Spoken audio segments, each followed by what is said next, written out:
ಕರುನಾಡಿನ ಸಾಂಸ್ಕೃತಿಕ ಸಿರಿತನ ಹಾಗೂ ಪಾರಂಪರಿಕ ವೈಭೋಗದ ಪ್ರತೀಕವಾಗಿರುವಂತಹ ನಾಡ ದಸರಾಗೆ ಇವತ್ತು ವಿದ್ಯುಕ್ತ ಚಾಲನೆ ಸಿಗ್ತಾ ಇದೆ.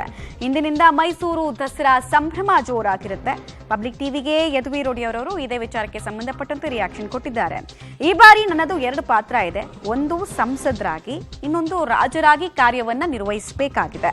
ಧಾರ್ಮಿಕ ವಿಧಿಗಳ ಪ್ರಕಾರ ಖಾಸಗಿ ದರ್ಬಾರ್ ಏನಿದೆ ಅದು ನಡೆಯುತ್ತೆ. ಪಬ್ಲಿಕ್ ಟಿವಿಗೆ ಯದುವೀರ್ ಒಡೆಯರ್ ಅವರು ಈ ಕುರಿತು ಸ್ಟೇಟ್ಮೆಂಟ್ ಅನ್ನು ಕೊಟ್ಟಿದ್ದಾರೆ.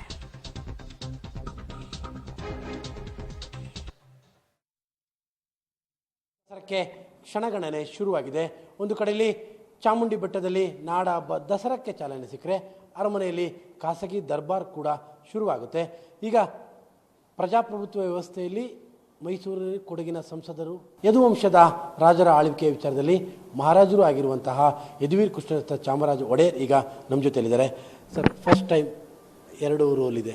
ಒಂದು ಕಡೆ ಮೈಸೂರಿನ ಸಂಸದರು, ಅದೇ ಸಂದರ್ಭದಲ್ಲೇ ತಾವೀಗ ಸಿಂಹಾಸರೋಹಣ ಮಾಡಿಕೊಂಡು ಖಾಸಗಿ ದರ್ಬಾರ್ನ ಆರಂಭ ಮಾಡ್ತಾ ಇದ್ದೀರಿ. ಹೇಗೆ ಫೀಲ್ ಆಗ್ತದೆ?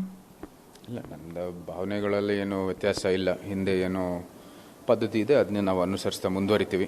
ಈ ಚುನಾವಣೆಯಲ್ಲಿ ಹೇಳಿದ್ವಿ, ಅದರಲ್ಲಿ ಏನು ಬದಲಾವಣೆಗಳಿರಲ್ಲ. ಧಾರ್ಮಿಕ ವಿಧಿಗಳು ಪ್ರಜಾಪ್ರಭುತ್ವದ ಹಿಂದೆ ಎಷ್ಟೋ ಸಾವಿರಾರು ವರ್ಷದಿಂದ ಬಂದಿರುವಂಥದ್ದು ಅದು ಪದ್ಧತಿ ಇದೆ, ಅದನ್ನ ನಾವು ಅನುಸರಿಸ್ತಾ ಮುಂದುವರಿತೀವಿ. ಸಂಸದರ ರೋಲು ಕೂಡ ಅದು ಪ್ಯಾರಲಲ್ ಆಗಿ ನಡೆಯುತ್ತೆ. ಅಲ್ಲ, ಯಾಕೆಂದರೆ ಎಲ್ರಿಗೂ ಒಂದು ಯದುವಂಶದ ಮಹಾರಾಜರಾಗೋ ಅವಕಾಶ ಸಿಗೋದಿಲ್ಲ.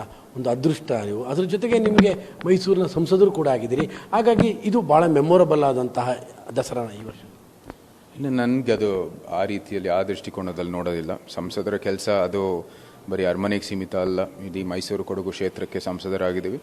ಅನೇಕ ಆಚರಣೆಗಳಿದ್ದಾವೆ, ಅನೇಕ ಪದ್ಧತಿಗಳಿದ್ದಾವೆ, ಅನೇಕ ಪಾರಂಪರ್ಯಗಳಿದ್ದಾವೆ. ಇದೆಲ್ಲದರಲ್ಲೂ ಸಹ ಏನು ಸಂಸದರ ಪಾತ್ರ ಏನಿದೆ ಅದು ನಾವು ಮಾಡ್ತಾ ಮುಂದುವರಿತೀವಿ.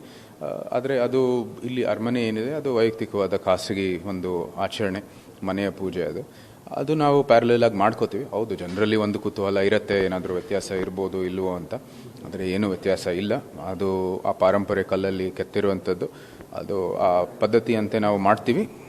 ಸಂಸದರ ಕೆಲಸನೂ ಸಹ ಮಾಡ್ತೀವಿ.